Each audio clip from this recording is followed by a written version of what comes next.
What's going on, Mansfield, Texas? Welcome to episode 49 of season 4 with Talking Throws Podcast Texas Style. I'm Coach Jason. And I'm Coach Janelle. Welcome, guys.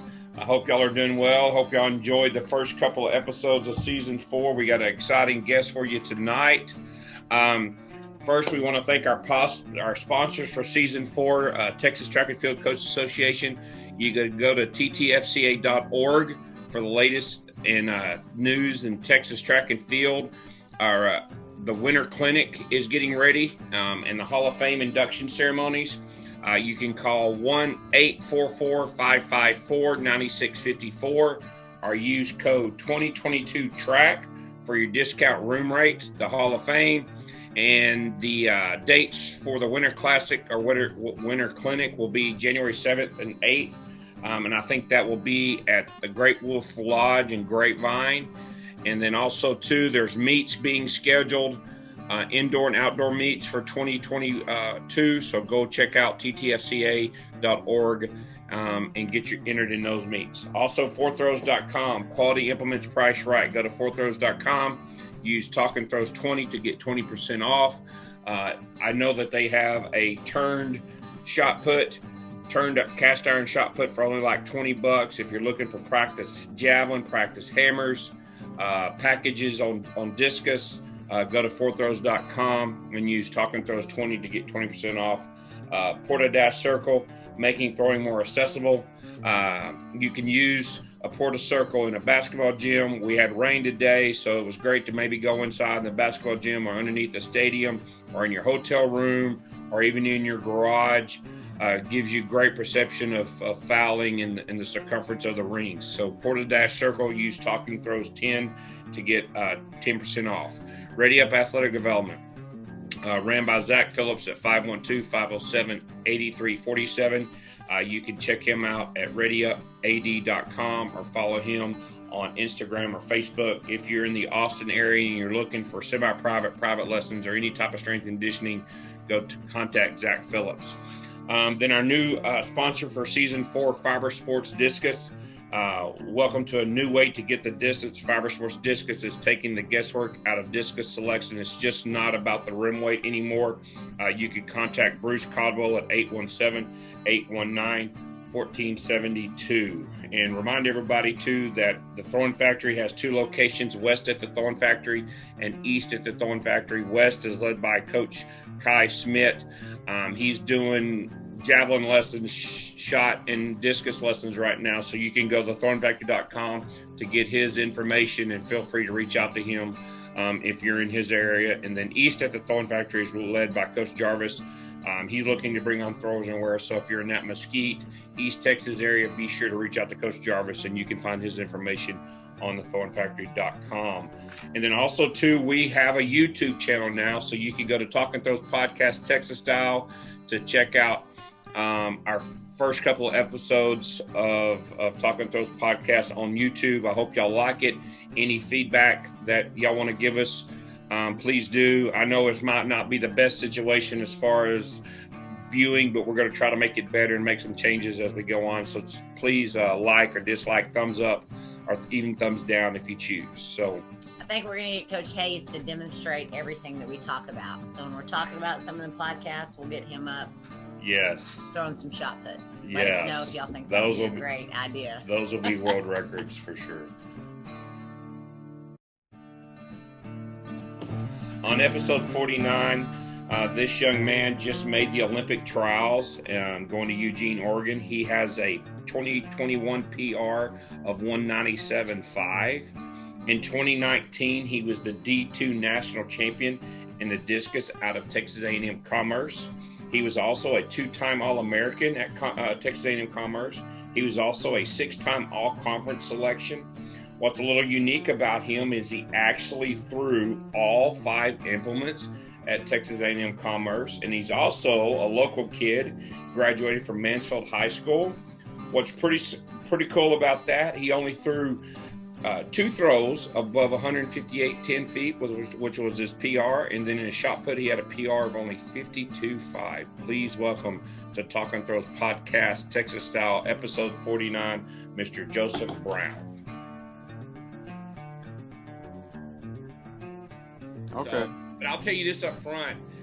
The reason this thing exists, and I'm real excited to hear your story, is because of people like you and coming straight out of nothing from Mansfield to what you accomplished, man, is a really cool story that I hopefully will affect a lot of kids to hear your story, to maybe give them hope to maybe go do that especially aren't football players and all that type of stuff. Yeah, that's one of my biggest goals too, as an athlete and as an individual. Like I just want to inspire more kids that were like me.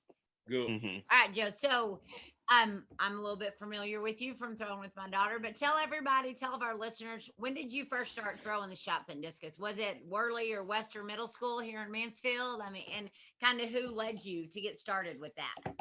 Well, I first started, let's see, I think it was at Coble. I can't remember if I went to Coble or Worley first. Okay. But I went to one of those in 7th grade, and that's where I started throwing. And the only reason I started throwing was because I didn't want to play football, but I wanted to be in the athletics class because my brother played basketball his whole life, and my dad always had me working out with them. So I wanted to work out, but I didn't want to play football. So I was like, oh, let me try track. And okay. Yeah, and then the first day they had us doing like some crazy like running workout. And it was like, I think it was like, it wasn't even running. It was just like walking the straights and like lunging the curves. Oh. I was like, no, I can't do that. not anymore. And then, so I was just like, well, let me try throwing. I was horrible at it. I just was not good at all in 7th grade. I remember one time, actually, I think it was at Coble. I threw it so crazy. I threw the disc so crazy, like it went over the net and went into the tennis courts. And they were like doing tennis practice or something, and I was like, oh God, I just killed somebody. Oh no. Yeah, so I was really bad. But we had a really good thrower. His name is Everett Williams. And he went on to play football. He was just good at everything. But yeah, he went on to play football at Minnesota, I think. But he was really good, and I always just watched him, and I was like, how the heck does he do this stuff? But yeah, that's how I got started. I kept going, kept throwing in 8th grade. Well, 7th grade, I didn't go to any meets, actually. I think I went as an alternate to some of them, but I didn't throw at any meets. And then 8th grade, I was pretty much the same. I didn't really get any better, but I still went to school with Everett, and so I still watched him, and I was like, I was just always in awe of how good he was. Just like, what? And he did like other events too, like I think he did some of the jumping events, and he was a sprinter too, so he just did everything. I was like, what is this guy doing? Like, how do I get to his level? How do I get that?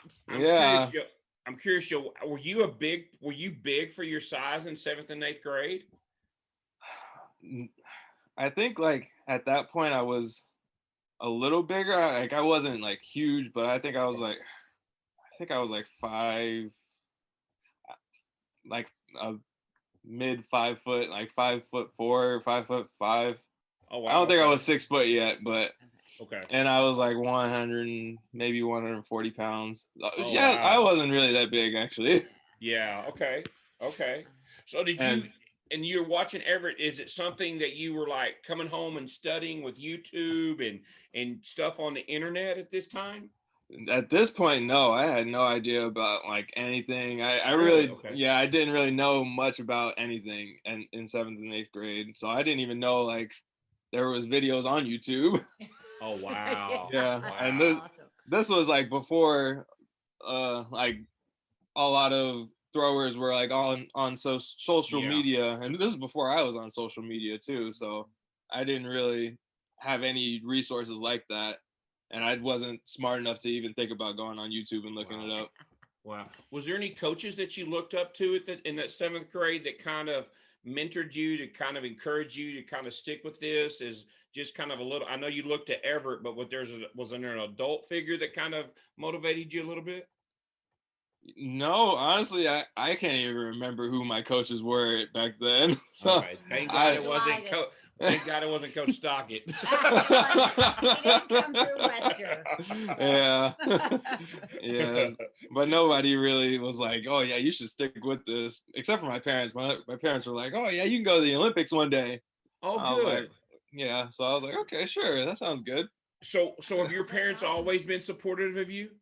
Yeah, pretty much everything I've always done. And then when I started playing football, they were like, "Oh yeah, you're gonna go to the NFL." So Oh. they were supportive of everything. Okay.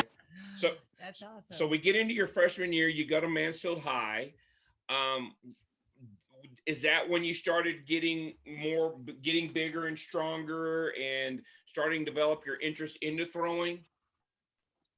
Yeah, yes and no. I mean, I was I was decently strong for my size, like Okay. throughout middle school and high school. So when I got to my freshman year in high school, I was still small. So Yeah. I don't think I got past 150 that year, but Okay. um, I think I grew a little bit. I got a little bit taller. But yeah, I didn't really get too much.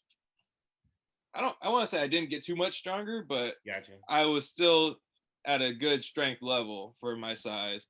And when I started playing football, I just became more athletic, Really? basically. Okay. So Yeah, did you start football your freshman year? Is that when you yeah. decided to pick it up? Okay. What hmm position you play? I had played everything. At Did you? Okay, first, good. yeah, at first I had no, like, I didn't even watch any football games or anything like when I was growing up, so I didn't even really know what positions were what.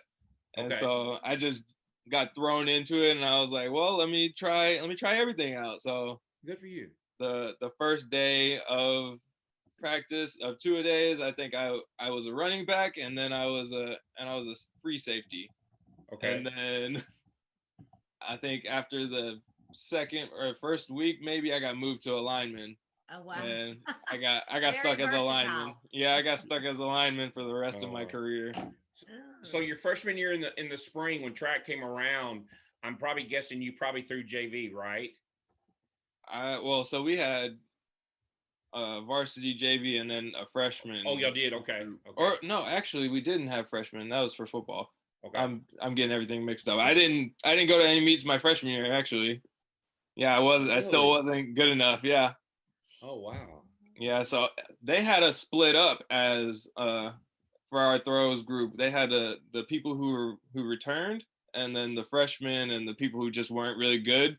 They had us split up into those two groups, and then the people who weren't really good didn't really get much coaching, so they got Mhm. sent over to the side and told to do drills.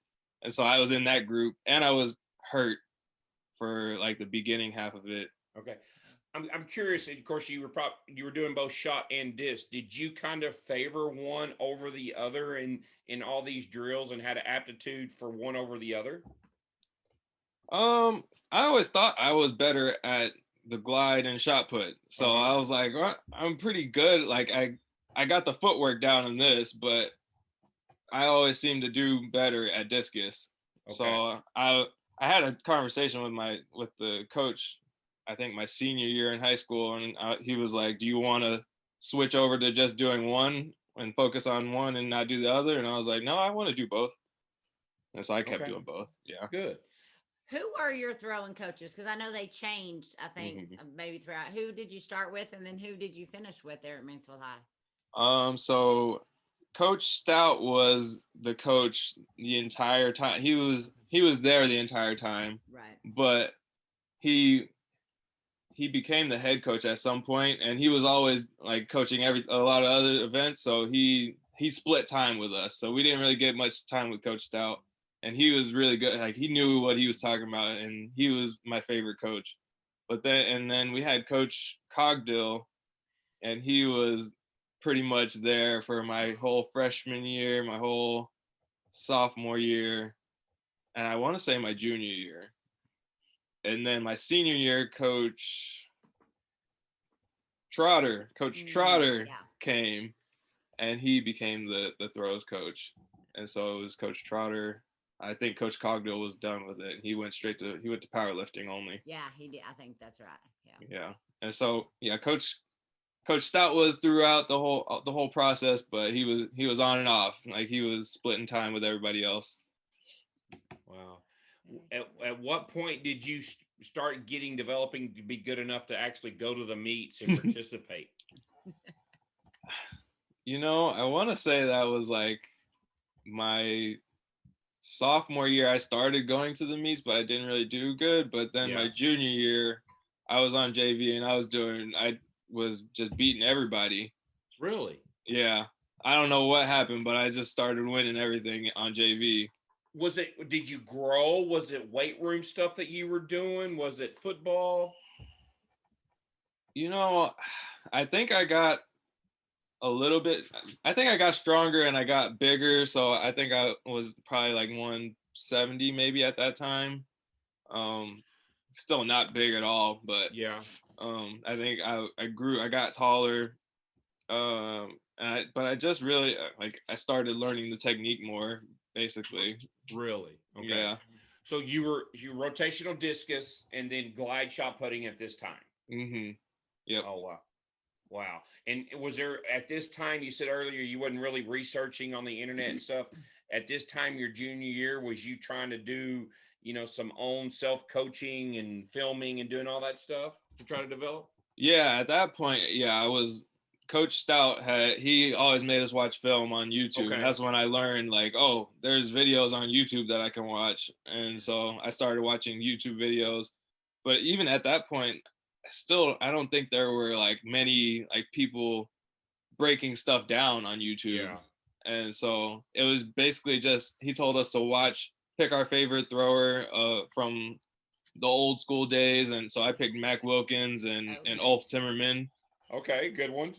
And so I basically just watched them on repeat and looked for what looked to be good to me. And so I didn't really know what I was doing, breaking down or looking at, but I just kept watching it and I was like, oh, let me try and do it like this. Yeah. You just seem to have this kind of open-mindedness that you're going to kind of try everything. Yeah. And you're going to kind of make it work. Is that true? Yeah, that's basically my whole deal. I feel like I can learn something from everyone. So I try not to go into any situation and be like, oh, we're going to do it this way and this way only. And so I try to go into a situation with my cup empty, basically. Oh. I like that. Learn as much as I can or be open to do whatever I can do or people want me to do. Good. Now, did you get that thought process from your parents? I don't know where I picked that up from. I know a motivational video somewhere. Yeah. I know I've always been like that pretty much. Because my dad always made me work with him in the summer and he owns a construction company. So I had to do a whole lot of stuff and I might not have wanted to do, but he was like, you're going to do it. So I was like, all right, well, let me not complain about this and learn something while I'm here. I think maybe that's where it came from. But then it got solidified when I was in college and my coach, my junior year, I think it was my junior year that came, Coach Igor, he always told us come to practice with your glass empty because you don't know everything and you don't act like you know everything. Be ready to learn, be receptive. That's a good philosophy. I know we got a little ahead, but backtracking back to your senior year, it's your senior year. Were you thinking about, okay, I want to throw in college? Were you playing football at the same time? What was kind of your mindset going into your freshman year? Senior year? Yeah, so my senior year, it was rough. I didn't know what I wanted to do. I didn't know if I wanted to go to college at all, but I wanted to play football. And I was like, if I'm going to go to college, I want to play football.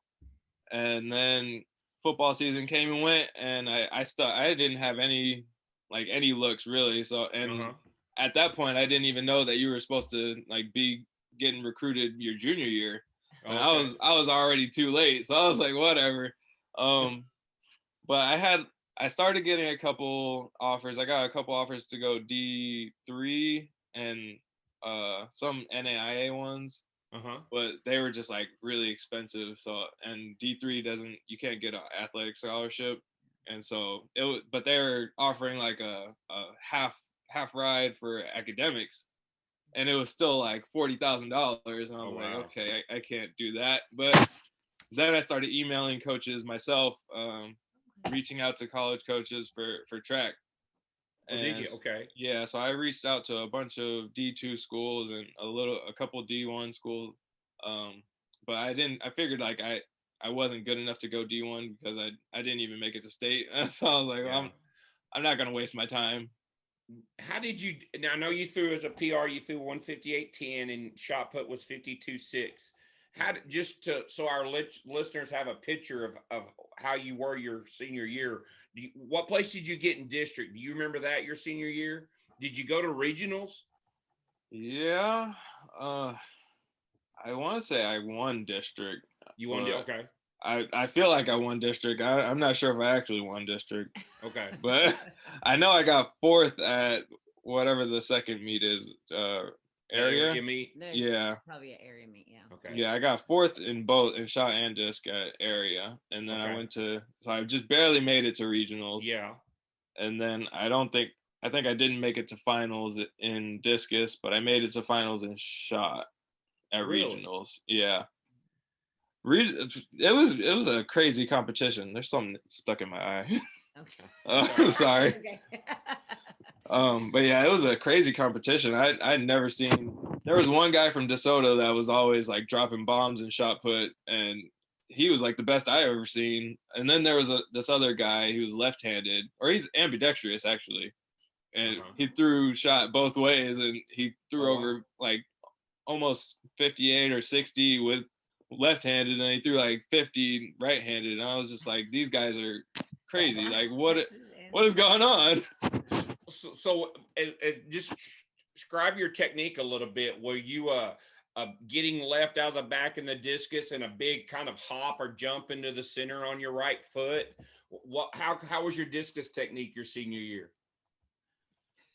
You know, I don't even remember how I looked, but I just remember Coach Stout spent a lot of time with me the last like 4 or 5 weeks because I started making it to the bigger meets. Yeah. And so my technique from the last meet of the season to regionals was like night and day. Okay. Because I got more time one-on-one with him. Gotcha. But yeah, I don't really remember what my technique looked like at that point. Shot put, was it just a glide, trying to get your right foot underneath you? Yeah. So I just actually watched one of my videos from my shot put videos from high school, and it was horrible. And it was my senior year, but like it was not as good as I thought it was at that point. But yeah, it worked somehow. Yeah, so say for where you were at that time, it worked really well. All right, so we've set that picture. You know your high school career was not the best, but you were open-minded. Glass was always empty and ready to learn. So how did you come about going to Texas A&M Commerce and winding up in Commerce, Texas? Hi, my name is Meredith McGee, and my father is the founder of Porta Circle. We created Porta Circle in order to make throwing more accessible so that you can truly train anywhere. Growing up in Rochester, weather was often a roadblock toward training, and having the Porta Circle was a lifesaver for both the indoor and outdoor season. Circles start at $149 and go to our website to learn more. www.porta-circle.com. Porta Circle, making training convenient. So, like I said, I started emailing coaches, and one of them replied back and was like, "Come out for a visit." And this was like, I think this was May that he replied, or it was like either April or May, so it was late in the year. And I went out for a visit, and nobody was on campus because school was already out, and I came to the visit. I looked around the school and I was like, oh, this is a nice place. I could come here. And then so he offered me $2,000, and Really? yeah, so it was $2,000 for the whole year. So it was $1,000 per semester. Yeah. And I was like, okay, that's good. Like, it only costs $16,000 to go here, and then I can get the full Pell Grant, and that'll cover like half of it. So I was like, well, this is a good option. And so, or actually, he didn't want to offer me at first, and I texted him. He was like, do you want to come or not? And I was like, do you have any money for me? And he was like, let me talk to the head coach. And he talked to the head coach, and then they offered me. Wow. So that's how I ended up here, and yeah, the rest is history, I guess. Oh, yeah, the rest is really good history because you just keep improving. So you make that transition. You kind of sell yourself to the coach, and he was kind of apprehensive. You would guess he was kind of taking a shot on you, right? Yeah, because I was a tiny little guy. I think I was still only like 185 when I came on the visit, and I'm not like super tall. I'm 6'1", 6'2" on a good day. So yeah. he was just looking at me like, oh, what is this guy gonna do? But he saw the potential. Yeah. He saw the potential. So I'm looking at your stats in your bio, on the website and stuff. In your freshman year, dude, you just jump into indoor, and all of a sudden you're doing shot put and weight throw. Yeah. And you're having PRs. Yeah. What is going on with you, man? Well, so I got a lot bigger that summer. So lifting and stuff. Yeah, I went from 185 to 205. Oh, wow. Yeah, I was still training like I was gonna play football, and the plan for me was like go to campus, do track for a while, and then like show the coaches like, hey, I'm a good athlete, and so the coaches will want you to play football, and that was the plan. And so I got big and I got pretty fast over the summer. And then I got to campus and none of the football coaches even looked at me. So I was like, okay, that's not an option anymore. And then, yeah, I got kind of thrown into the fire with weight throw and hammer and javelin. That was just crazy. So I had to learn all these different things, and I had never even like, I never had the drive to want to learn these things before, but yeah, they were like, you're gonna throw this stuff. So I was like, all right, let me learn as much as I can, as fast as I can. And so it goes back to your dad and that construction work where you didn't necessarily want to do it, but he said you're gonna learn it, so you kind of took that to college with you. Yeah. And so I never really got good at javelin. That was the hardest thing I've ever tried to do. It made no sense to me. Nothing like ever clicked, and I was just like, no, I can't. That's why my PR is only like 30 meters because I never tried it again. Yeah. But you went up throwing 1431 meters with a 16-pound shot put. That's pretty good as a freshman indoor. Yeah. So I don't know if that one video that I watched was just horrible or if my technique just was bad, or I don't know, in high school, but I thought my technique was good for shot put. And so you wound up gliding your freshman year? You were gliding? When I got here, he wanted to switch me over to the spin. And we tried for like the first month and a half, so like 6 weeks, and it wasn't clicking for me. Or it was like the first 6 weeks after general prep, and so it wasn't working for me. And I was like, and he was like, you're not gonna do well as a glider because you're not tall enough and you're not a freakish athlete. So I was like, what? Give me a chance. Like, let me try. And so he was like, he finally just gave up on the spin. He was like, go back to gliding. And so I started gliding again, and I was a lot stronger at that point, and it just worked better for me. Gotcha. Now, who was the coach at this time telling you this? This was my freshman year, so it was Coach Smithy, and he is no longer coaching anywhere. Okay. but he was just a multis coach, really. So Okay. he wasn't like a spectacular throws coach or anything. So Okay. he yeah. Now, academic wise, what were you looking to major in? And of course, it's probably your first time away from home, right? Away from mom and dad, and you're 3 hours away from Mansfield. Yeah.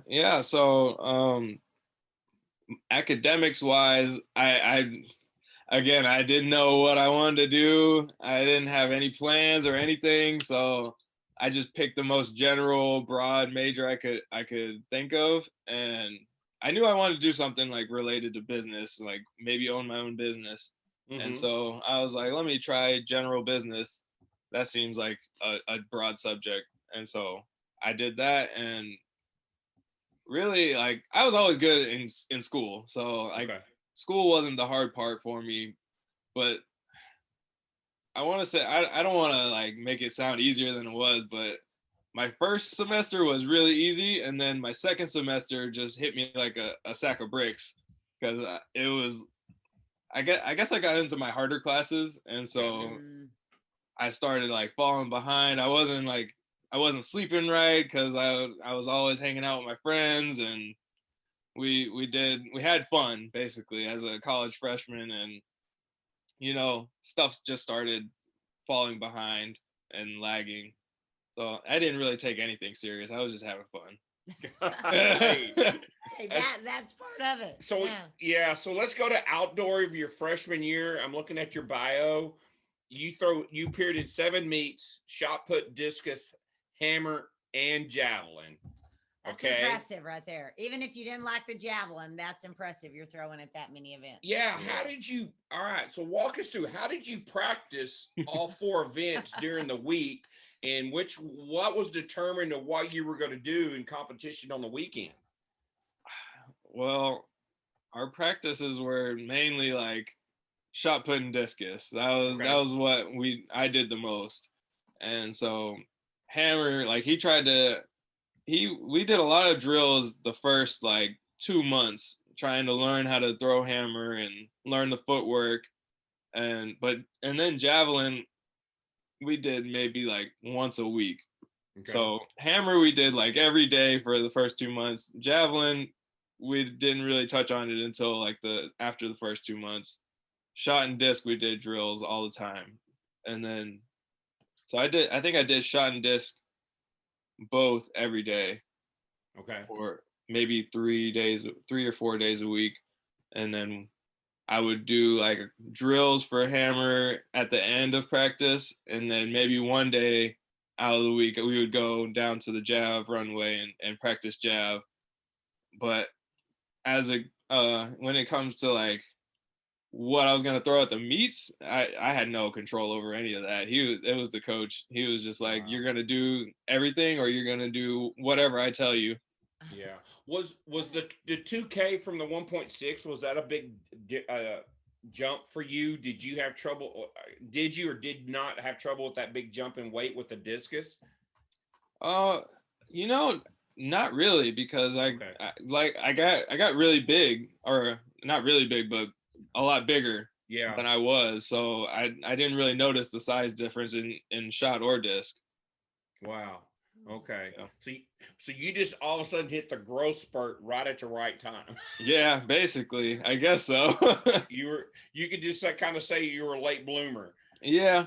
And I think like my progression kept like continuing from the last 4 weeks of my high school career.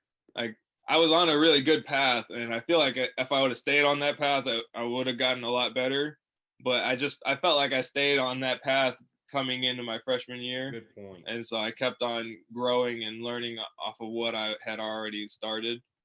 So my technique got a lot better too. Good. And was there any internal drive from you to kind of go out and be the best that you can be with your career and your drive to kind of prove yourself? At that point, not really. Like I always wanted to be good at what I did, and I always wanted to like show people I can do things. I'm not just a sack of bricks. But yeah, I didn't really have like the belief in myself. I didn't really have like the drive like that I have now. Right. It was a Awesome. completely different person. Wow. So so getting to your personality and your alter ego, I guess, a little bit, getting into now. So when did we get the facial hair? When did we start getting the hair long? Because we've seen pictures of you in high school and you were like I really, had to pull up the picture of high school and I was like, that is not the same kid. you were all clean cut, Yeah. kind of had a little fade going on a little bit. Yeah. You see these college pictures and you're like, holy shit. Yeah. So in high school, like I always had different hair, in my opinion. Like, Okay. because we always did we dyed our hair for playoffs for football, and so I always like doing different things. So I did a mohawk one year with like, it was a really big poofy mohawk, and I had Remember like that mohawk. tiger stripes, and everybody was always like, "Oh, you got what you skunk or something like that." But, yeah, so that was different. And then one year I had just like the high top fade with the one side gold. Okay. So in high school I always had like different hair, and then when I got to college I was like, I'm just not even gonna cut my hair anymore. And so, and then like my facial hair, I could never grow it in high school. It didn't want to grow. So yeah, when I got here, it started growing. So that's how I got to this. Just There not you shaving go, and not cutting dude. my I hair. love that. Yeah. There Yeah. you go. That's awesome. That is awesome. So we'll continue into that a little bit later on. So you get into 2017 and you indoor. You're all conference in shot put and discus. I mean, in weight and shot put. Excuse me. I'm guessing at this time your techniques evolving. Were you still doing glide shot put at this time, or have you switched to rotational? 2017, so that would be my junior year. Yeah, junior year, I think. Yeah, so at that point, I can't remember. I think I had switched over to the spin. Okay. Or I had tried to switch over to the spin. But I know I glided my sophomore year, and then yeah, I think I switched over to the spin. Okay. And then I still like couldn't really figure it out, but I was getting better. Okay. Who was your coach at this time? Because I know you said Smitty left. Who was your coach at this time? Yeah, so we had a bunch of different coaches. So at that point, my junior year, it was Coach Igor. And I can't say his last name because he's from Croatia. But yeah, he was the coach for us for 3 years, I think. I want to say. Okay. Yeah. Okay. So at this time, you're starting to hit some big marks and get some kind of a name for yourself, not only in the Lone Star Conference, but also kind of nationally as well, right? Yeah. That year was when I first hit 53. Yeah. And I made it to nationals, and out of all the years at conference, I never won discus. I never got first place at conference in discus, and so I don't know. I guess I was just cursed for that, but it didn't matter at the end. But yeah, I started getting a lot better. Igor progressed me a lot more, I want to say, than any other coach. Really? How's that? I don't know. He just always seemed like he knew what he was doing and knew what he was talking about. So I feel like maybe I just bought in more with him, and he didn't let me take shortcuts, and he told me to take things more seriously. And that around that time was when I started taking my mental journey more seriously, and the mental aspect of everything. Really? Yeah. And that was because of what I had happened at conference the year before, because it was just a poop show at that outdoor conference. What happened? Well, so we had my freshman year we won indoor and outdoor conference. And I contributed indoor, but outdoor I didn't score any points. And then my sophomore year, we won as a team indoor, and I won shot put indoor, and I got third place in weight. So I did really well for, like, in my eyes, for indoor.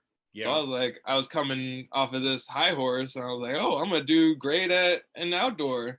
And then outdoor comes around, I didn't score, and I got over 50 in discus that year in outdoor. Yeah. And so I was like, okay, I'm ranked high in discus, I'm ranked high in shot put, I should score a lot of points. But then I didn't score. I think I scratched out in discus, and I didn't make it to finals in hammer. And then shot put, I didn't make the podium. I think I got 5th or something. And coming from first place, going to 5th place, I was like, oh my God, what did I do? Like, how did this happen? So I really just like wanted to figure out what the heck happened and how do I prevent that from happening again. And so I started reading a lot of books, or actually not reading. I listened to books on Audible, but yeah. So what are some of those? Because we're always looking for ways to help our kids understand the mental aspect of their throwing. You know, some of them are too young to really grasp that yet. But what's something you may suggest to help kids or athletes kind of help them with the mental side of their throwing? Yeah. So the first book that I read was Mind Gym, and that's one of my favorite. That's what started everything, really. Yes. And then the second one that I read was, let me see if I can find it. It's like, I can't remember. I can't find it right now. But it was called like the art of the mental warrior or something like that. Okay. And that one was all about like being a mental gladiator and like doing whatever it takes. And it taught me a lot of lessons. Like, you can't hold a loss with you for forever. Like, if you do horrible at one meet, you can't take that into the next week of practice and just do crappy in that whole week of practice, and then it'll if you carry it with you, then you'll keep on doing crappy. Yeah. So that was one of the biggest lessons I learned from that, and so I kind of just like let it go at that point, and then I started seeing a lot more success, and I started just taking everything more seriously. That's when it kind of clicked for you, the mental side of it. And I'm sure you started seeing the bigger results in the meets too, with bigger marks then, right? Yeah, and so that was when I started hitting more consistently over 50 in discus. I didn't get close to my PR in shot put again until my last meet of my career. But yeah, shot put, I was always consistent around like 16 meters. Mm-hmm. And so I started getting more consistent around 16 meters. Hammer, I saw the most progress, I think, because I went from my freshman year, I went from like 40 meters and then my junior year, I threw 52, I think. Mm-hmm. Somehow I learned I figured that out somehow. And once I started hitting these marks, and then I started doing better and better, and then I got to nationals and saw all the guys around me, I was like, okay, I can do something. And I started believing in myself, actually. And then my coach Igor, was always just like, when you get to nationals, you just do what you've always done. Don't try and do more than what you've done to get here, and let everyone else choke. And so that's exactly what I did. I came in ranked like 14th or 13th or something like that, and I ended up getting 8th place. I squeezed into finals, and that was like one of the luckiest things ever. But wow. I made it to finals, and I moved up a spot. Wow. Now this was your junior year, right? Yeah. Did your parents come to this meet? Yes, they did. It was in Florida. And wow. My parents came, and my grandma came because she lives in Florida. Okay. Oh, yeah. That's awesome. Wow. Did you think back and reflect a little bit of how far you've came? Because you never made it out of regionals out of Mansfield in high school, and now you're in the national championship in the biggest meet you've probably threw in at that time. Yeah. I think at that point, one of the other throwers that had joined the team, Steven, he was always like, he didn't really believe in himself, and I was always trying to tell him like, look, you threw way further than me in high school, so Yeah. like you can do this stuff too. And that was when I started like looking back at what I did, and I was like, oh, I came from absolute garbage to making it to Not nationals. Yeah. Ah. Yeah. All right. So was Josh? When did Josh come in your senior year? Yeah, Oh, my last year, Josh came. Okay. Yeah. Okay. I was just trying to kind of put two and two together. I was just wondering. I forgot. Yeah. Okay. Josh I was make there. the connection. So you go into your senior year. You put in the time and effort. You probably have long hair. You got facial hair now. At that point, I had dreads at that point. Did you? Oh, Okay. Yeah. nice. You were I know we're looking at a picture of you that was, I guess, in one of the news articles here, and you're holding the national championship trophy. Mm-hmm. So just tell us about that day, man, being a national champion. Now, is that the mark that qualified you for the Olympic trials? No, actually, I threw at a USATF meet in like the end of June this year, and I actually won, and so I threw 60.18. Yeah, and yeah, that got you in. That was the mark that got me in. Okay. But yeah. So backing up, tell us about you winning the national championship. Tell us about your mindset going into that meet, and walking away with the trophy. So that, to tell you that, I should probably back up to the year before that. Okay. So I redshirted my outdoor season in my senior year. Okay. And that was really because I wanted to finish my master's degree. Oh, and wow. So I was like, let me try and fit, because I finished my undergrad first. I finished that early. So I finished that in 3.5 years. And so I started my master's, and I was like, I can finish this in the next year. So let me redshirt. So I talked to the coaches. Joe, let me stop. You come into your freshman year not knowing what you were going to study, and not what you were going to get your degree in. You were looking to play football, and now you tell me in 3.5 years you get your degree and you're about to do your master's. I think there's definitely a switch. Come on, dude. Yeah. So will you credit to the Mind Gym every day for this? Well, yeah and no. For the academic part, it was, I came in and we had an academic advisor, and she made our schedules and everything, picked our classes, and I didn't like that, because she picked only enough classes for us to be eligible, and at that rate, it would have taken me 5 years to graduate.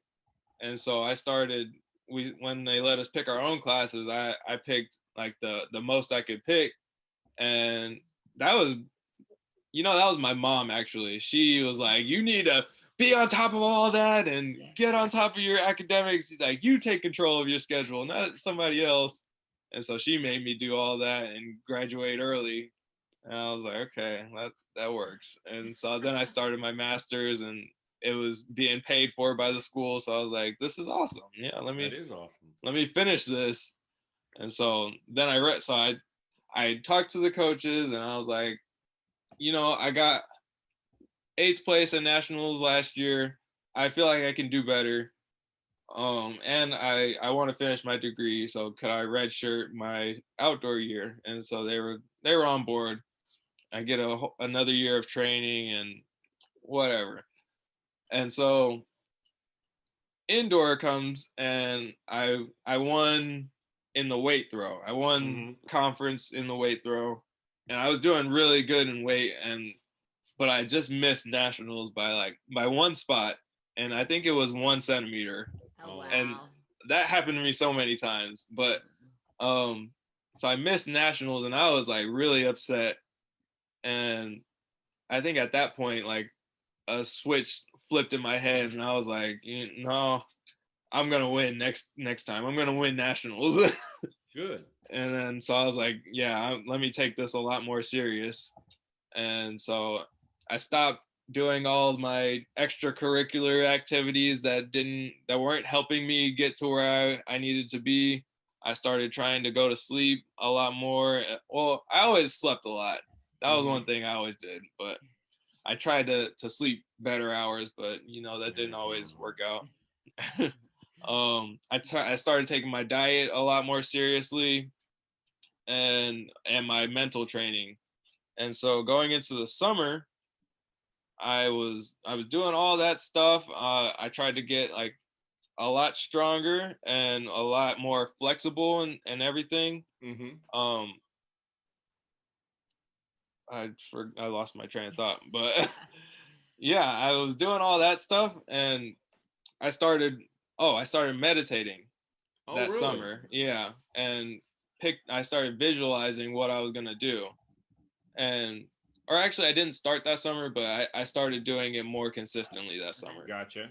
And so I started that journey of just mindfulness practice, and that really reinforced my beliefs of like what I could do. And because I just pictured myself all the time just in the ring at nationals, throwing a big old 62-meter throw and just letting out a big roar, like as excited as I could be. And then I would picture myself on the podium at the top of the podium, putting the medal around my neck, and just feeling all the emotions and like crying and being happy and all that stuff just all in my head.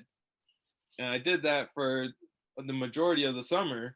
And so I came into that year just believing that I was going to win. And then Josh came, and everybody was like, oh yeah, Josh is going to win. And I was like, oh man, this guy's like really good. Like he's hitting over 60 in every practice. Yeah. So I was like, this is going to be tough. This is going to be really tough. And that was when I was like, all right, I gotta buckle down, because if I'm gonna win, I gotta beat Josh. Yeah. And so nobody really even thought about me when Josh came, and everybody was like, yeah, Josh is gonna win. He's got this. Joe's gonna be up there, but he's not gonna win. And so I opened up the season with a 55-meter throw, and that was a 2-meter PR from what I had thrown 2 years ago. Before that. And so I started doing a lot better. I was really consistent at 55 meters. And then we went to California, and it was like a really good meet with a lot of pros there. And I PR'd in hammer, and then we get to discus, and I threw horrible. I threw like 45 meters. And I was just like, and I barely, and then I scratched one that was like over, it was like 58 meters or something like that, 58 or 59. And I had scratched a 58 earlier in the season too. So I knew I could do it. Yeah. I just kept scratching them. So I was like crushed. I was like, oh my God, do I even want to keep on throwing? Because I hate feeling like this. And so I had to reread the art of mental training. That's what the book is called. The Art of Mental Training. Okay. So you read it again? Yeah, I read that again on the way home and on the plane, and it just realigned what I was doing. And so that from then on, it was just like I was locked in. At outdoor conference that year, I PR'd, but I PR'd and threw 56 meters, and I still got fourth or fifth place, because it was a crazy meet. That was the most competitive discus meet in that conference, I think, ever, because I think the top four were like top four in the nation at that time. Oh, wow. Okay. And so, yeah, I didn't even make the podium in discus. And I was like, man, what? Like, this is horrible. So again, I was just like, what is going on? Like, I'm doing the best I can, but like, I'm still not seeing the results. And I had also thrown, I didn't throw shot the entire year. And so, because I had wrist injuries, and yeah, that was a whole nother ordeal. But I didn't throw a shot all year, and then we were like, let's try and get the most points at conference that we can. So let's throw you in shot. So I was like, all right, let's do it. And I was practicing the spin the whole the week leading up to it, and it was just like going horribly. I scratched everyone. Everyone went out of the sector, and then we got to the meet, and Steven was like, "Just glide because you got the glide down. Like you can do that anytime you want." And so I did like a couple glides before the meet started, and then we got to warm-ups, and I think I PR'd in warm-ups, and I was like, oh wow. I was like, wow, what the heck just happened? And then I PR'd like on my second or third throw, I think. I threw like 17 meters, and I was like, this is the first time I ever got over 17 meters. And I was like, oh, I'm pumped again. Practiced all. Yeah. Wow. Yeah, dude, that's a huge feat. Yeah. To go to actually go the weight from a 12 pound to 16 pound and also increase the biggest difference that you had. That's huge, man. Yeah. It was huge. Crazy. Congratulations on that. That's a hell of an accomplishment. Yeah. So walk us to the national championship, the discus, and your 6 throws. What was your mindset was going in? Is I'm going to kick everybody's ass and win this. How was the warm ups that day? How were you feeling? So warm ups at nationals are different than anything else, really.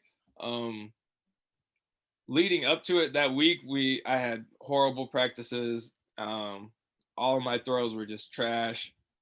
But I had the first time I went to nationals, it was the same story. Like all my throws in practice were horrible and it wasn't going good. But then the day of the meet came and I was locked in and focused, and I threw the same as my PR, or close to my PR.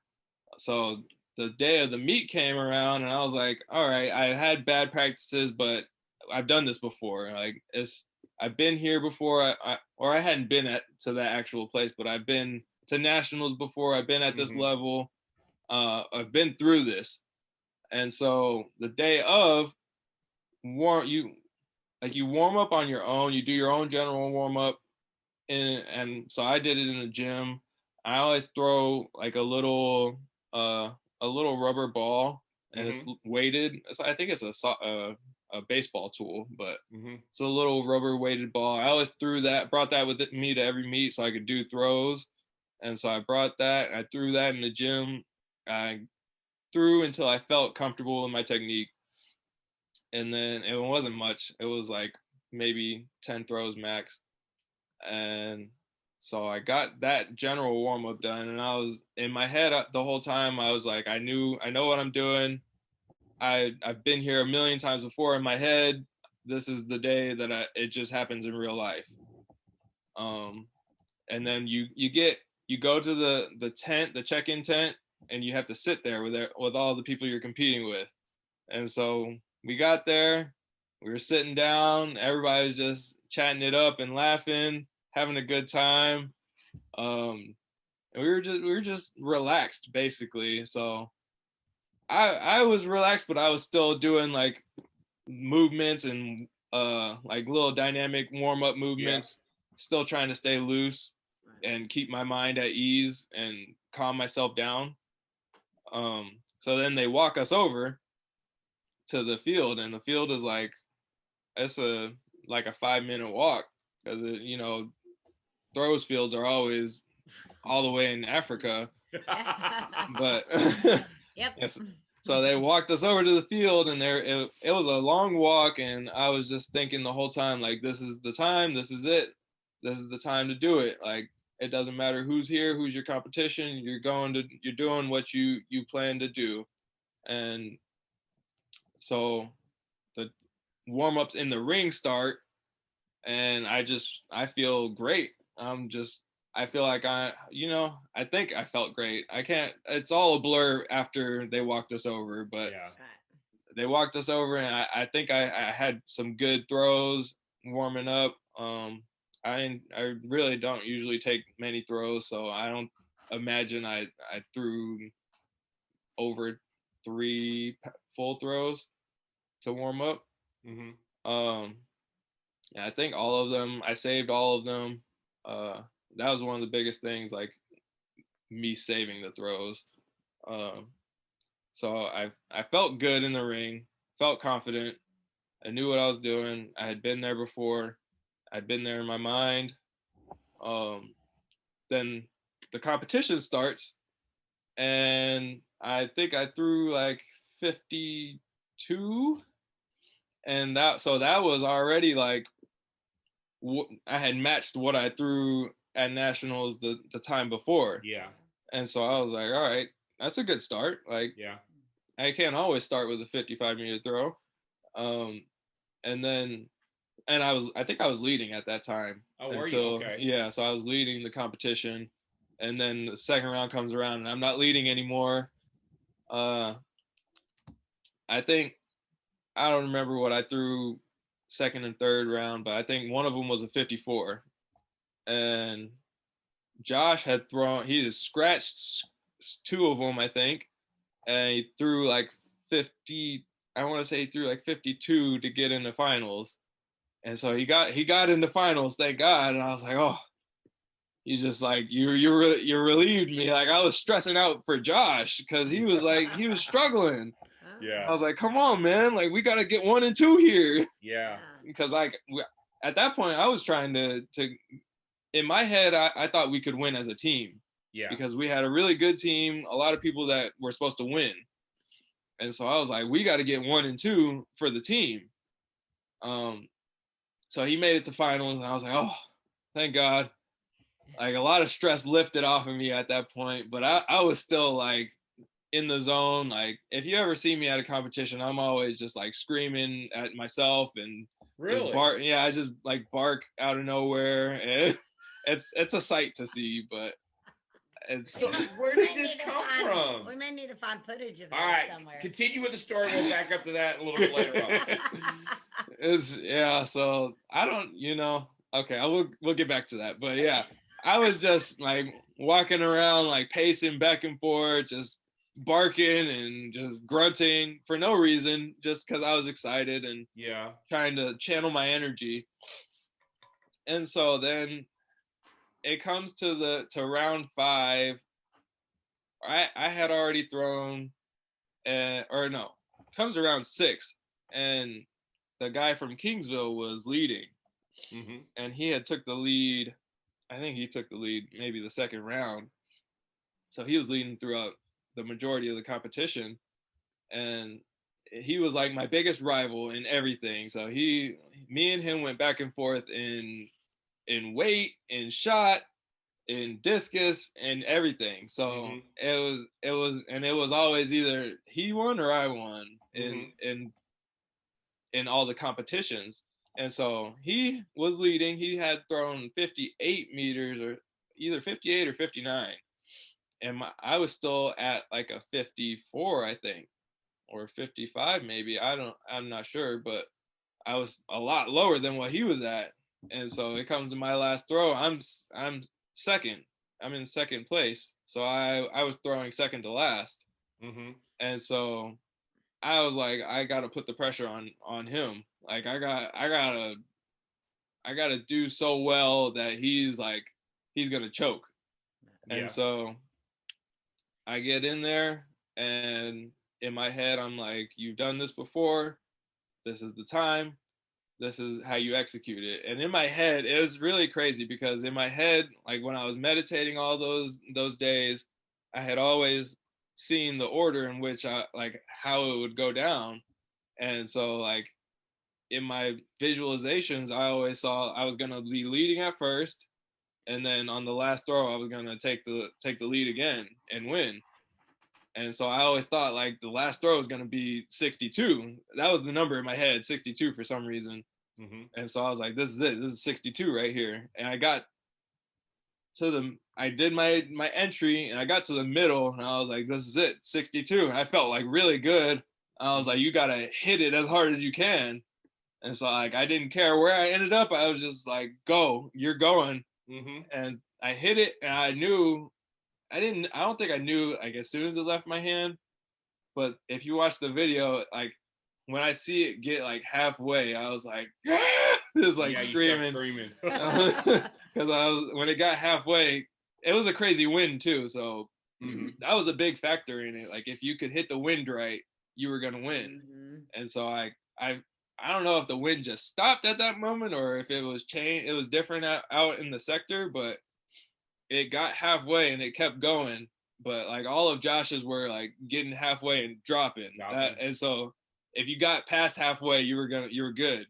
So I knew like once it got past halfway, it was good. And I was like, yes, that's it. That's over 60. And then the announcer was calling it, and he was like, he needs a 59 or a 58 something to win, or 59 something to win. And 59, 54. And I was like, yeah, just screaming, like going crazy, hugging everybody. And then he didn't match what I threw, so I took the victory. Wow, that's awesome. Dude, what a great story. Yeah. Two questions from that. We got to talk a little technique. Just in the discus, real quick, what was your cues? What, you had to feel comfortable in your technique. What were a couple cues that you had to know that you had to feel to really hit it right? Yeah, so leading up to that, I think I spent a week on my own because I couldn't go to a meet and everybody else left. And so I was on my own. I was practicing on my own.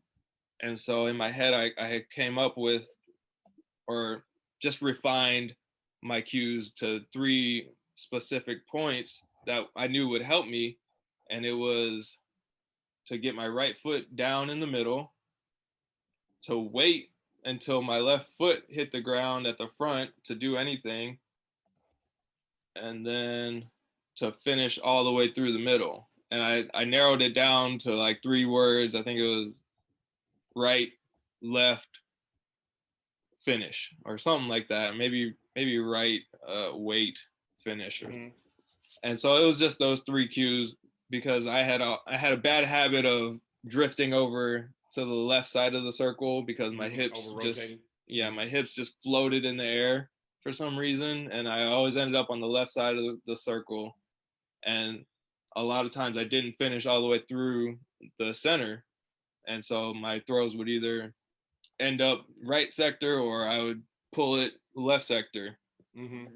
And I think the weighting on the left foot, that was just so I could get as much torque and tension as possible. Cool. Yeah. Awesome, man. So you win national championships. So you're graduating, you have your master's. So are you even thinking about the trials at this point, or doing stuff after you graduate, or are you getting into coaching? What was going on through your mind at this time? Well, still at that point, I didn't really know how the whole world worked. So I didn't even know, I didn't know how you got to the trials. I didn't know how any of that worked. And that year it was just the national championships. It was the USATF national championships. And so I asked my coach, I was like, how do I get to these other meets? Like, what do I have to do? And so they kind of explained the whole process to me, and the head coach actually helped me sign up for USATF and enter myself into the meet. But I ended up not making it to that meet, the USATF championships, because I was tied for 20th in the nation at that point, and they took 20 people, and they took the other guy that I was tied with. Oh wow. And so I missed that by 1 spot too. So I had already known before going into nationals that I wanted to get another master's degree. Okay. And so I graduated before nationals, actually. So it was like the end of May that I graduated, and then nationals was a couple weeks later, I think. Maybe, yeah, it was the end of May too. But I had talked with my professors, and I had a good class that I really enjoyed, and it was a finance class. And he was like, "Why aren't you a finance major? We need to get you in this program because you're getting better scores than all my finance majors." And so he talked me into it, and I was like, "All right, let me get another master's degree." And so I talked to my head coach, and he was like, I asked him if I could be a GA, because I had known a couple guys that were GAs before, and our coach was a GA for for some reason. I think Okay. it was, I don't know, but our coach was always a GA at this school, Gotcha. and so I was like, could I be a GA somehow? Like, how does that work? And so after nationals, after I won, he was like, yeah, I got a spot for you.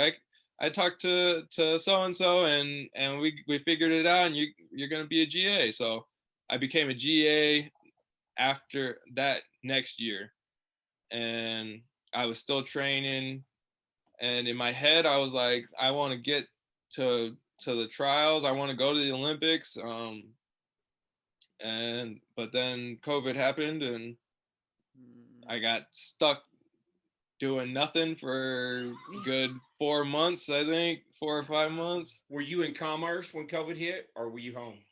Yeah, well, okay, so when everything got shut down, like they shut all the NCAA down and everything, we were actually in Alabama. Oh, Yeah, for indoor nationals. yeah. Oh, okay. Yeah, so we were there. They hadn't started the competition yet. It was like the day before they started competition, and they announced everything was canceled. We're shutting everything down. And so I was like, oh, that's crazy. And then we went into lockdown, and so yeah, we got back from Alabama. We didn't really do much. Like we couldn't do anything. We couldn't practice or anything.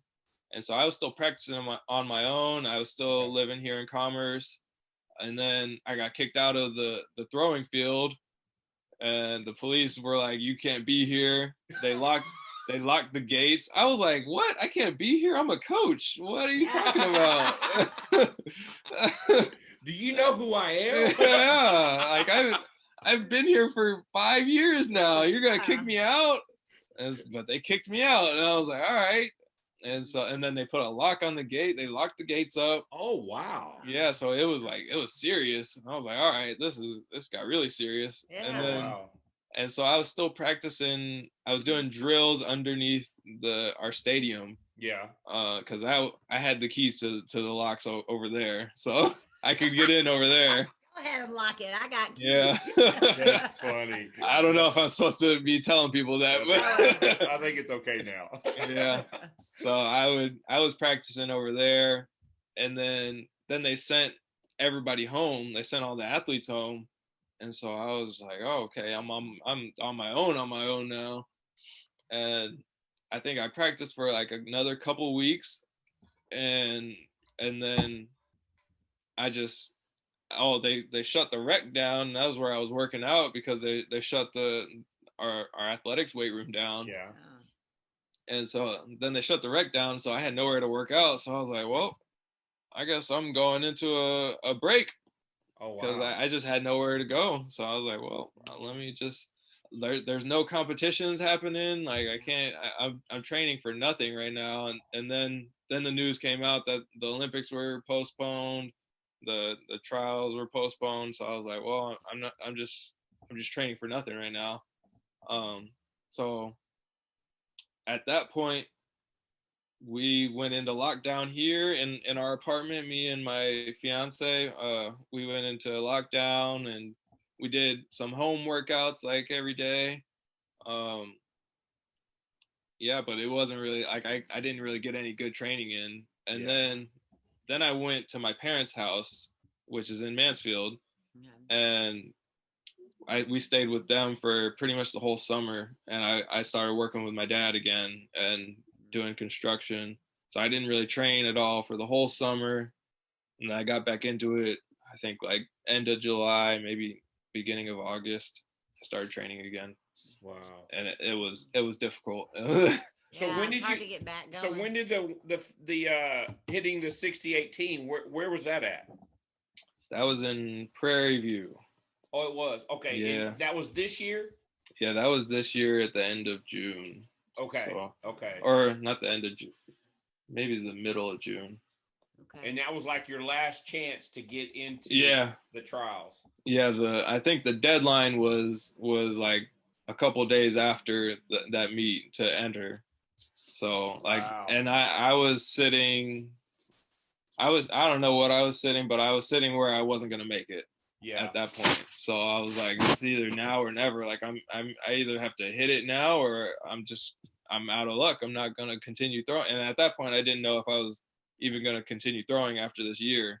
Yeah. And so I was like, it's either I hit it now, go to trials and see where that takes me, or this is my last meet ever, maybe. Oh, wow.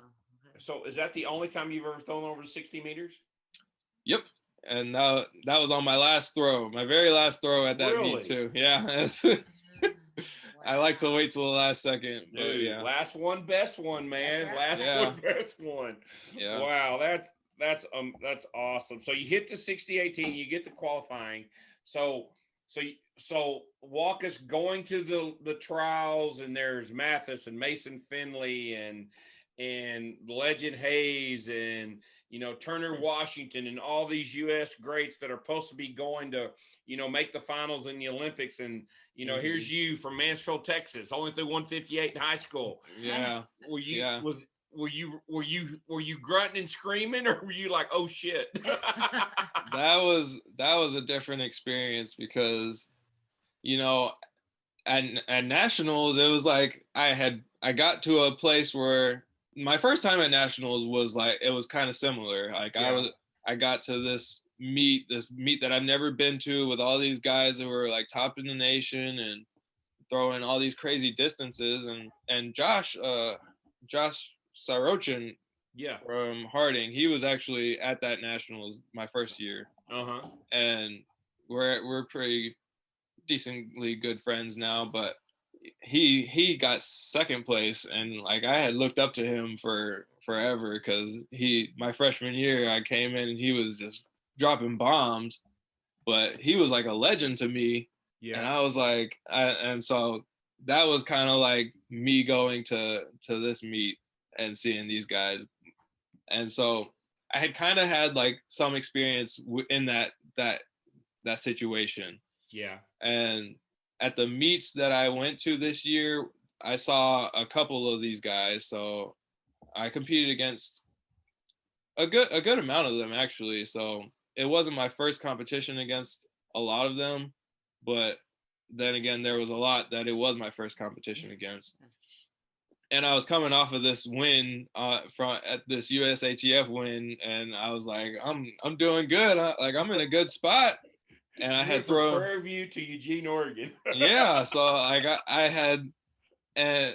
so Duke was at the Prairie View meet. Yeah, yeah. And he did decent, but he didn't do as good as he was doing all season. Yeah. And so I was able to win that meet, and it was with all those guys. And so I was like, yeah, this is like, I feel good about myself. And I threw, and then the week before the meet, I had thrown, the week before I left for Eugene, I had thrown like 62, 63 in practice. Oh, really? Yeah, so I was like, okay, like I don't usually measure my throws in practice because like I don't really care about practice distances, but those felt like really good. So I was like, let me go measure them. And so it was like three or four throws over 62, and I was like, oh, wow, I'm on a new level now. So yeah, I'm ready. And then I got there, and it was a bunch of guys that I was familiar with, and then there was a bunch of guys that I wasn't familiar with, and I had only seen before, like on Instagram and like at different different social medias. And so I was like, oh, this is different. It was a different experience, and I was still. I was a little more quiet actually at that meet. It was a different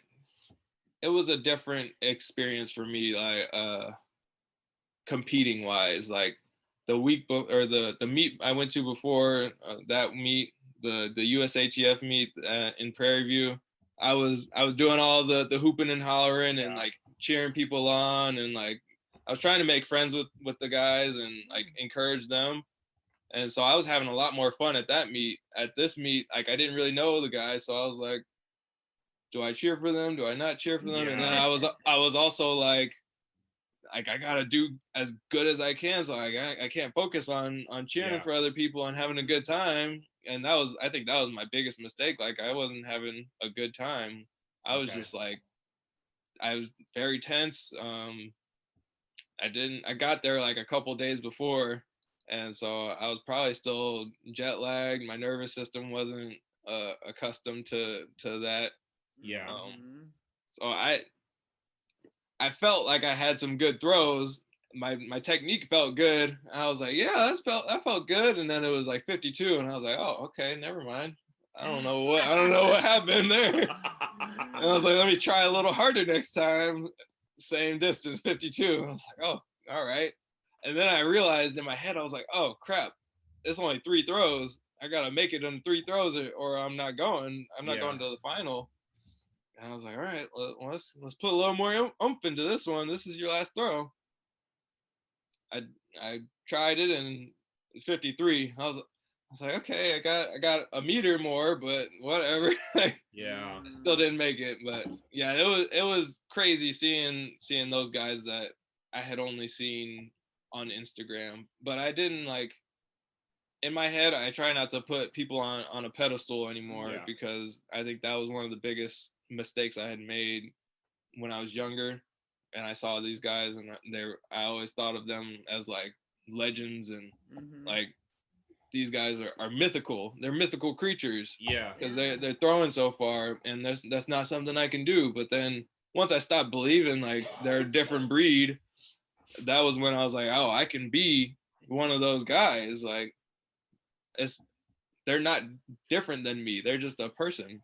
Well, what's funny in hearing you talk too is if you were there and I watched everything, is the Hayes kid, he goes into Mm-hmm. qualifying and out of nowhere, and he threw NAIA. Correct me if I'm wrong, Mm-hmm. and I don't know if he had the same high school path as you, but y'all kind of have a similar path. Mm-hmm. And then all of a sudden, he's dropping bombs and has the best mark coming out of qualifying, like the second best mark. Yeah. And then he gets in the finals and it turns out a little bit different, but he dropped a huge PR bomb. Yeah. He was progressing really well this season, actually. Mm-hmm. Our PR was like really close to Yes. each other for this whole the last 2 or 3 years. And then I think one of the meets, like towards the end of the season, he threw over 60 meters, and I was like, oh, all right, legend, here we go. I don't know the guy personally, but I always watch him, and I'm like, Yeah. wow, that's awesome, man. Like, and I feel like we're similar in body composition. Yes. So I was like, Y'all do man, look alike. yeah. I was like, wow, this is like, I could do it too. Then fine, Yeah. let me do it. And then yeah, so I was happy for him. I was like, that's awesome. Yeah. So so you're back home now. Did you watch the Olympics? Yes, I did. Did you? What was Yeah. your feeling watching those guys throw, and David Storrell and Mathis made the finals? Yeah, I was happy for him. I was really sad um watching Reggie and Yeah. Mason not make it. I was heartbroken for them. Like, that's such a hard feeling to get through. Like, when you take that last throw and you know it's not good enough to get you in, and you're like, oh man, it's just like it's heartbreaking, really. So I was heartbroken for them, but then I was really happy for Sam, because I was like, he seems like a really good guy. I've never talked to him in person, but Yeah. like, he seems like a nice guy and down to earth. So I was happy for him. The Swedish guys, they're different monsters, For monsters. but I'm trying like to not put them on a pedestal, but it's really hard with them because they're dropping bombs over 70 meters like every other week. So right now, like, I'm trying to figure out ways to get to their level, and I'm trying to see how I can get to be competition with them, and that's really my goal now. Like, how do I get there? Good. And good. So you're going to stick this out and try to maybe try in 3 years to qualify for Paris? Is that the plan? Yeah, so Good. I made a decision. It took me a couple weeks after the trials to make the decision, and Mhm. but I ended up making the decision to continue my training, and I wanna go to the World Championships next year because they're in Eugene again. Okay. So I Yeah. wanna redeem myself there. Mhm. That would be really cool, a good experience. But yeah, I want to get over. I want to get consistently over, like have my minimums at 58 meters because that was a big problem. Like that's a big thing with these bigger meets. Like when you only have 3 throws to make it to the final, like you have to throw a big throw real quick, and so your worst throw has to be good.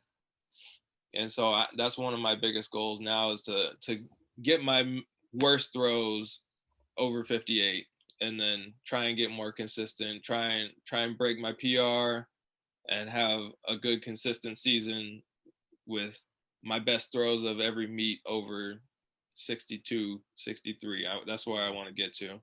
Do you have any? Is somebody coaching you now? Who's is? Because I know y'all have a new coach over there, Glenn. What's Glenn's last name? Sepsic. Yes. So is he helping you, or do you have other people you're working with? Yeah. So right now or at the end of the season, he started working with me because our other coach left in the middle of the season, Yeah, and yeah. and he came as a consultant basically. Yeah. And so he was kind of helping me too, and he came with me to Eugene actually. Oh, did he? And Okay. yeah, he was there. um and so now i'm I'm in the middle of trying to figure out where I'm gonna go or what if I'm going to stay here. So I think I'm pretty stuck on staying here because we got a good thing going here, and Coach Sefcik, he's agreed to stick it out with me and help me out and get me to that level. Okay, good. But yeah, I'm still, I don't know, it's still up in the air. I don't know if I got to talk to some people. Yeah. Gotcha. I'm gonna get your contact information through email and stuff. But I have a person that I'm gonna connect you with that has been on that level, and I think that could really help you. Yeah. With some throwing, and he's actually been on our podcast before, and he's became a good friend of mine. I'm gonna connect y'all, and maybe you can meet with him because he's close to you. Y'all live pretty close together, and I think one session with him would maybe help you out a lot. Yeah. So we'll definitely get y'all connected for that standpoint. That's awesome. Tell us about when's the wedding date? Is your wife an athlete? Hang on, time out. I had 2 more before we jump to that. I wanted to talk about marriage. No, do you want to be a marriage counselor? So I'm pretty sure I know the answer, but I want to make sure our listeners understand it. So when you went to Texas A&M Commerce, you talked about $2,000 is what they gave you.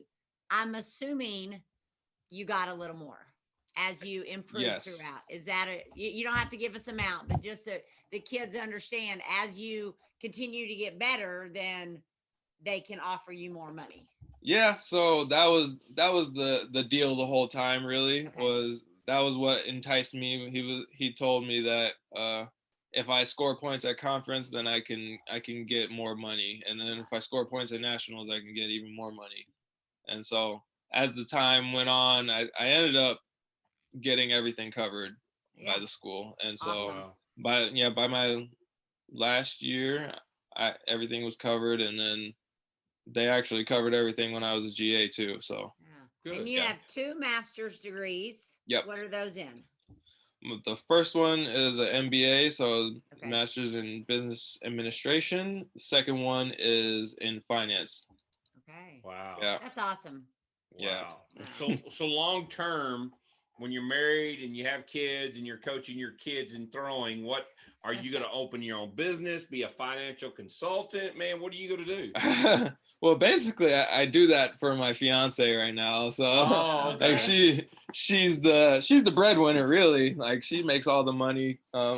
She has 2 businesses that she started during COVID, and so I help her with everything. But yeah, long term, me and my old roommate, he's actually from Mansfield too. He went to Timberview. Okay.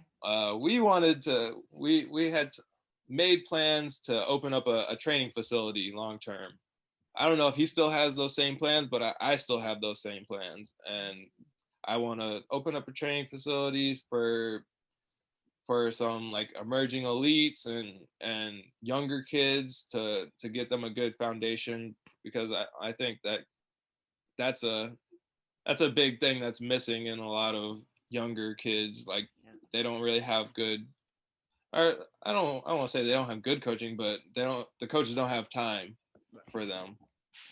So that's what I want to help the kids, the younger guys and girls. Good. Well, now you can ask the wedding question. So when's the wedding? So can I be a bridesmaid? We have made like zero headway on wedding planning. So yeah, we want to do we want the date to be 2/22/22. Okay. So that's coming up pretty soon. Yeah. So we're probably gonna we're thinking about eloping in Vegas on that date, and that's awesome. then having a bigger celebration once like stuff starts opening back up. Is she from Mansfield? Where's she from? She is actually from Hawaii. Oh wow. Yeah. So she was an athlete here. She was on the volleyball team here. Okay. And that's how we met. Yeah. Cool, man. Well, Yeah. Awesome. That's cool, man. We wish you the best of luck, dude. What a great I love this story. Yeah. There's not many people in the world that can say that they went from basically not throwing any meets junior high, maybe making JV, barely making the travel their junior and senior years, to $2,000 to winning a national championship. To qualifying for the Olympics, getting the Olympics. There need to be a book or movie about you. Yeah, I figured like I want to have like an alter ego when I throw like Raven Saunders, like. Yeah. Well, dude, I didn't bring it up, but dude, you were sporting some big old hair in Eugene, with a visor. Yep. And that's how we my research, and I saw you throw, and I was like, who is this dude with this long hair and all this type of stuff? So I Googled you, and it popped up, and I was like, oh my God. I asked her, I was like, do you know who this person is? And she's like, yeah, he showed me the picture, and I was like, I don't know who that is. So I text Tammy, I'm like, is this? And she goes, oh yeah, that's Joe Brown. So. And then that was connection, and we were like, wow, what a great story. Yeah. Man. So, yeah. No, I'm trying to keep growing my hair out, and I want that to be my alter ego with my hair, and I'm probably gonna keep wearing my mask during competitions too, because nobody wants to wear their mask during competition, so I'll be the only one. Yeah. Good. That'll be my alter ego. Good. Man, that is awesome, dude. So we wish you the best. Are you still throwing? So I know y'all both are in commerce. Do you and Josh still throw together? Yeah, he actually just got back from, I don't know where he was at, but he just got back into town, and so we're going to start up practice pretty soon. Now he missed out on qualifying for the Olympics. I noticed he didn't make it, right? Yeah, he had when he started getting more comfortable with his technique, he said he tore his hamstring. I don't know if it actually tore or not, but he hurt his hamstring. Yeah. And I was thinking that kind of set him back. That kind of set him back for sure. Sure. Well, dude, man, what a great story. Man, we are so excited to get your story out there. Dude, good luck. God bless you. We'll see you down the road. Stay in touch. If you're ever in the Mansfield area, come by. We're right off of Debbie Lane, so we're probably close to your family. Yeah. Swing on by and let us know, and stay in touch, man. Good luck to you. All right. Thank you. I appreciate it. Thank you. We'd like to thank Joe Brown for being on the episode 49. What a great story. It's amazing. It goes to show you with a lot of perseverance, and when you put your heart into something, what can come out of it. And he might not have showed much interest when he was in junior high or in the 9th grade, but he stuck with it and he never gave up. And I really like the fact that he was kind of open-minded to everything, and kind of that analogy of that empty glass. And he was willing to let all this information come in to fill that glass up, learn everything, and to have the perseverance to go to Texas A&M Converse and, you know, be there on a $2,000 scholarship his freshman year, to being fully paid for his two master's degree, you know, winning conference, winning a national title, qualifying for the Olympics. What a tremendous story. I like the fact too that the mentality of meditation, and the visualization, you know, and what kind of got him over the big end was the mental approach. Yeah, you took what I want to say, but go with your cup empty. And I think he learned that, even though he didn't call it that, from his dad in construction work. Well, you're going to have to do this, so you might as well learn it anyway, even though you don't want to do it. So he took that into the javelin. He didn't, you know, want to do all those things. And then, I don't know what I want to be in college, but hey, I'll try this. Cool. Finance teacher says, hey, try this. Cool. He's like, and just continually succeeds in what he does, because he's open and willing to fill his cup with other people and ideas and what they do, and say, oh, cool, I can try this. Mm-hmm. So it is, And to be able to throw all 5 implements in college, that's a lot of stress and technical, because they're so different. And for him to be able to do all 5, it just really shows what kind of athlete he was too. And one thing too is, there might be little guys listening, and I don't want to say little guys, there might be people right now that feel like they're not big as their people their age and all this type of stuff. And he kind of had that same growth spurt where he got into college and he grew to 6'1", 6'2" from being very small, and he dedicated himself to the weight room and put on a lot of size. And once he started filling out and growing facial hair, then he was able to really start those big marks and put up. So it's never too late in the throwing world. Yeah, and just because if you're not where you want to be in high school doesn't mean you can't get that opportunity in college. That's true. Like he sent out emails, nobody responded, and the first one that did, look where he jumped on it. Mm-hmm. So you don't have to be a state champion to be successful. You don't have to be one of the top 5 throwers in the nation or in the state of Texas or anywhere. Mm-hmm. You only have to do summer track. Yeah. Work construction with your dad. he was none of that, and he was a national champion and qualified for them. That is very true. And who knows what he's going to do in the next 2 years. Yes, that is true. So, awesome. All right, so let me close out with thanking our sponsors again. Texas Track and Field Coach Association, TTFCA.org. Go check out all the information. Like Jason said at the beginning, got meets scheduled, and then the winter conference. 4throws.com if you're looking for implements. Use Talking Throws 20 to get 20% off. Porta Circle, you didn't say winter is coming earlier for all of our, what's that show? Game of Thrones. Oh, yeah. Our Game of Thrones fans. Porta Circle, use Talking Throws 10 to get 10% off. If you live in Austin, remember to check out Ready Up Athletic Development. Call Zach Phillips at 512-507-8347. And then give Bruce Caldwell a call with his new Fiber Sport Discus, 817-819-1472 if you're looking for a great new discus. And then make sure that you go check out this all on our Apple Podcast, Spotify, now on YouTube. Give us some feedback. Give us some tips. Cup is empty. We are always open to take input on what we could do better to help promote throwers in the state of Texas. And then remember to look forward to Lifting DFW, our human performance. We got a cool new banner today, and we are ready to get that rolling. So be looking for that. Go to liftingdfw.com. Where if you're ready to be that star athlete, we're ready to help you get there.